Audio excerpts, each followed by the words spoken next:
साथियों जय हिंद। पाकिस्तान को यूएनएससी यानी कि संयुक्त राष्ट्र सुरक्षा परिषद का अध्यक्ष बना दिया गया है।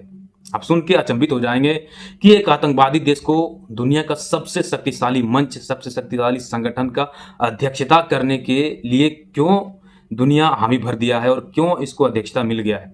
पाकिस्तान की हम बात कर रहे हैं, जो पाकिस्तान को कभी दुनिया आतंकवादी देश के रूप में देखती थी। ओसामा लादेन जैसे आतंकवादियों को पालने पोसने वाले देश के रूप में कई बार पाकिस्तान को संयुक्त राष्ट्र सुरक्षा परिषद, जिसका आज पाकिस्तान अध्यक्ष बना हुआ है, वही पाकिस्तान को लताड़ चुके हैं और वही देश को आज फिर से एक बार संयुक्त राष्ट्र सुरक्षा परिषद में उसको अध्यक्ष करने का मौका दिया गया है। तो ये है जियोपॉलिटिक्स, दुनिया का जियोपॉलिटिक्स ये है। जिस तरह से आप हमारे देश में देखते हैं कि हमारे देश के जो पॉलिटिशियन है वो कब किन पाले में चल ले जाते हैं, उनको भी पता नहीं होता अपने राजनीतिक फायदे के लिए कौन से पाले में कब वो चले जाएंगे। और वही चीजें हैं हमारे विदेश नीति में। इंटरनेशनल डिप्लोमेसी की जो खूबियां हैं वो ये है आज के समय में कि कोई भी देश किसी भी देश का परमानेंट दोस्त नहीं बन सकता है, बस अपने फायदे के लिए किसी भी देश को दोस्त बना लेता है। तो वही उदाहरण है कि आज अमेरिका कई बार पाकिस्तान के सेना प्रमुख से मिले हैं और अभी हाल ही में पाकिस्तान के वायु सेना प्रमुख के साथ अमेरिका के राष्ट्रपति डोनाल्ड ट्रंप मिले हैं।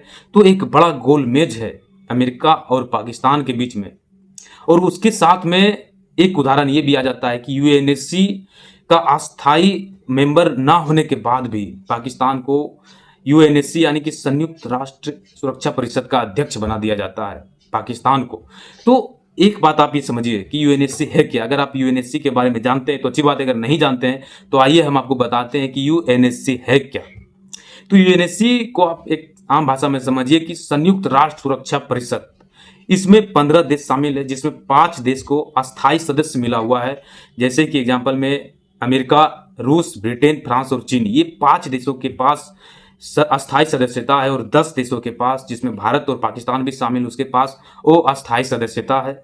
और अस्थायी सदस्य के मामले में आप ये समझिए कि इन देशों को, 5 देशों के नाम हमने आपको बताया, जिसमें अमेरिका, फ्रांस, ब्रिटेन, फ्रांस और चीन, इन सभी देशों के पास जो है वीटो शक्तियां हैं। हमारे देश के नेता भी कई बार संयुक्त राष्ट्र सुरक्षा परिषद में आवाज को बुलंद किया है कि भारत को भी वीटो का पावर मिले, वीटो शक्ति मिले, लेकिन उसको चीन ने कई बार नकारा है और चीन के चलते ही भारत को आज तक वीटो शक्ति नहीं मिला है। तो उस संयुक्त राष्ट्र सुरक्षा परिषद, जो कि दुनिया के हलचल मची हुई चीज़ों पे, दुनिया में अगर कहीं किसी भी जगह पे उतार चढ़ाव वाली स्थिति है, युद्ध हो रहा हो, किसी भी देश के अंदर गृह युद्ध हो रहा हो, उन सभी चीज़ों पे संयुक्त राष्ट्र सुरक्षा परिषद अपना हस्तक्षेप रखते हैं।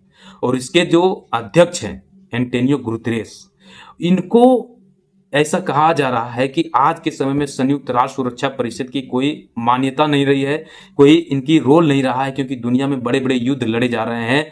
और फिर भी ये यूएनएससी, क्योंकि ये बना ही था दुनिया में शांति, दुनिया के माहौल को माप तोल के रखने के लिए, लेकिन ये अपनी कार्यशैली को भूल गया है और इसकी कोई आज के समय में वैल्यू रहा नहीं। लेकिन फिर भी कहने के लिए वीटो शक्ति वाले देश अमेरिका, रूस, ब्रिटेन, फ्रांस और चीन, ये 5 देश के पास वीटो शक्ति है और भारत के पास वीटो शक्ति हो, इसके लिए हमारी सरकारें, जितनी भी सरकारें आती जाती है, वो मांग अपनी बुलंद करती रहती है संयुक्त राष्ट्र सुरक्षा परिषद में। लेकिन संयुक्त राष्ट्र सुरक्षा परिषद के जो अध्यक्ष हैं वो अभी पाकिस्तान बना है। तो पाकिस्तान अगर संयुक्त राष्ट्र सुरक्षा परिषद में अध्यक्ष बना है तो भारत के खिलाफ वो चीज़ों को जरूर करेगी। भारत के खिलाफ नैरेटिव फैलाने के लिए वो संयुक्त राष्ट्र सुरक्षा परिषद में वो सभी चीज़ों को करेगा, क्योंकि आज के समय में पाकिस्तान अगर किसी भी देश के लिए सोचता है, किसी भी देश को बुरा अगर सोचता है, तो वो भारत है। भारत के लिए वो सभी चीज़ों को करेगा। तो पहला वो क्या करेगा, अगर भारत ने सिंधु जल समझौते को रद्द कर दिया था सिंदूर ऑपरेशन के पहले, तो पहली बात वो वोटिंग करवाने के लिए सोचेगा कि हम किसी भी तरह से संयुक्त राष्ट्र सुरक्षा परिषद में एक वोटिंग करवा लें कि आखिर भारत सिंधु जल समझौते को, जिसको विश्व बैंक ने हम पाकिस्तान और भारत के बीच समझौता कराया था, उससे भारत क्यों निकल रहा है, उसको क्यों भारत नहीं मान रहा है। तो इसको लेकर भी वो पाकिस्तान संयुक्त राष्ट्र सुरक्षा परिषद में वोटिंग करवा सकता है और इसको लेकर भारत पे दबाव बना सकता है। और दूसरा क्या कर सकता है कि पाकिस्तान कश्मीर मुद्दे को फिर से एक बार अंतर्राष्ट्रीय मुद्दा बनाने की कोशिश करेगा, क्योंकि अंतर्राष्ट्रीय मुद्दा बनाने के बाद क्या होता है कि भारत के खिलाफ दुनिया कुछ ऐसी सोचती है कि भारत को कट्टरवादी नीति के तहत दूसरे देशों की जमीन को हड़प लेना, इन सभी चीज़ों को लेकर सोचेगा। तो पाकिस्तान चाहेगा कि कश्मीर को फिर से एक बार अंतर्राष्ट्रीय मुद्दा बनाया जाए, जिससे कि भारत के ऊपर दबाव बने और कश्मीर को लेकर भारत की सोच में बदलाव हो। लेकिन भारत शुरू से कहते आ रहा है कि हम पाकिस्तान के साथ कश्मीर मुद्दे का हल करने के लिए सिर्फ हम पाकिस्तान से निपटेंगे, इसमें तीसरे देशों को वो भारत आने देना नहीं चाहता है। तो ये सभी चीजें हैं। आप समझ गए कि कश्मीर मुद्दे को लेकर भारत के ऊपर दबाव बनाने के लिए कश्मीर मुद्दे को पाकिस्तान उठाएगा, सिंधु जल समझौते को उठाएगा, सिंदूर ऑपरेशन को जिस तरह से भारत ने इसमें सफलता हासिल की उसको लेकर पाकिस्तान वहां पे चीजों को दिखाएगा, तो इन्हीं सभी चीजों को पाकिस्तान करेगा।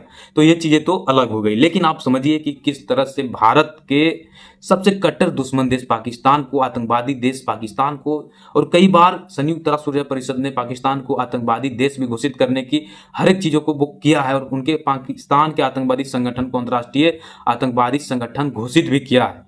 उसको आज के समय में संयुक्त राष्ट्र सुरक्षा परिषद का अध्यक्ष बनाया गया है। तो कहां से इन सभी चीजों का जो है आह्वान हो रहा है, कहां से इन सभी चीजों की सोच बन रही है भारत के खिलाफ? तो समझिए कि पाकिस्तान आज पश्चिमी देशों को खुश करने के लिए, अमेरिका, ब्रिटेन जैसे देशों को खुश करने के लिए वो सभी चीजें कर रहे हैं जो अमेरिका कर रहा है। हाल ही में आपने देखा कि पाकिस्तान के जो सेना प्रमुख है वो पाकिस्तान के दौरे पर गए थे और डोनाल्ड ट्रंप के साथ उन्होंने डिनर किया था व्हाइट हाउस में, और उसके बाद पाकिस्तान के वायुसेना प्रमुख भारत जाते हैं और अमेरिका जाते हैं और वहां से वो डोनाल्ड ट्रंप से मिलते हैं। तो एक बड़ा खिचड़ी पक रहा है भारत के खिलाफ, और भारत को ये समझना होगा कि क्या आखिर पश्चिमी देश भारत के लिए क्या सोचता है।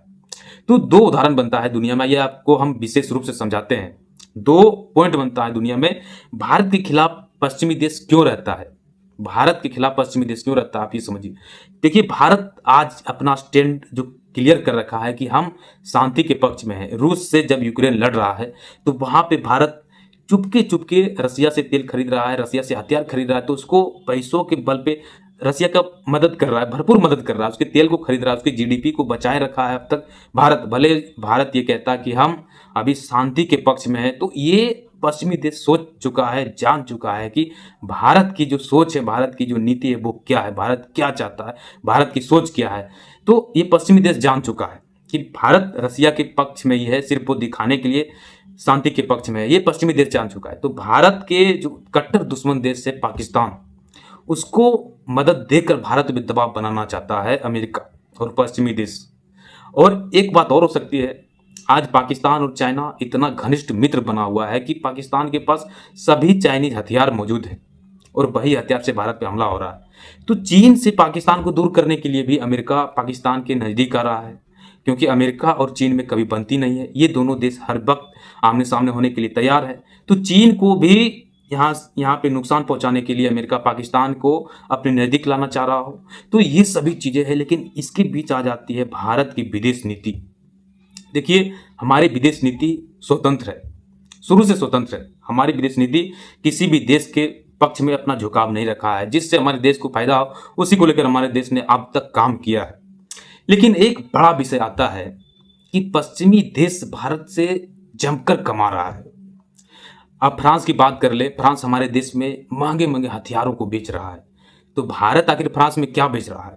भारत में अमेरिका के जितने भी बड़े बड़े कंपनियां हैं वो काफ़ी सारे पैसों को इन्वेस्ट कर रखा है। आप सोशल मीडिया की बात कर लेते हैं, सोशल प्लेटफार्मों की बात कर लेते हैं, Google, YouTube, Facebook, WhatsApp, Instagram, Twitter, सभी चीज़ों का जो अमेरिका की ये कंपनी है वो भारत से पूरी तरह से कमाई कर रहा है।